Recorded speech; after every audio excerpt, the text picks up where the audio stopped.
எனக்கு திருக்கதர்சன் சொல்றாரு, அதை இப்போது கேளுங்கள்.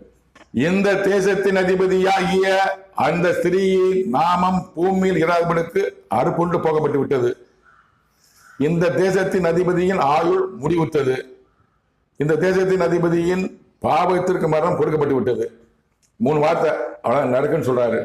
என்ன தெரியுதுன்னா 7:10 சொன்ன டைம் 2:45 மதியம் 2:45 அது மாதிரி 2 சொன்னது. அன்னை காலையிலேயே இதெல்லாம் மரணம் பண்ணி விட்டார்கள் அப்படின்னு என்னுடைய கணிப்பு. உண்மையா போயான்னு தெரியாது. எல்லாமே ராமன் பூமியில் அறுப்புண்டு போய்விட்டது, போகப்பட்டு விட்டது, ஆயுள் முடிவிட்டது, பாவத்துக்கு மரணம் கொடுக்கப்பட்டு விட்டது அப்படின்றாரு. அன்னைக்கு இறந்தாங்களா பின்னர் இருந்தாங்க எனக்கு தெரியாது. என் மனசுக்கு அன்னைக்கு இறந்துப்பான்னு தோணுது. அவருக்கு தான் தெரியும், தெளிவாக சொல்லவில்லை. அதுக்கப்புறம் மறுநாள் சொல்றாரு, 8/10/2016 என்று மதியம் 2:10 மணி அளவில் புலல் மத்திய செல்லிருந்த என்னிடம் என் தேவனாய் கர்த்தர் ஆவி இறங்கி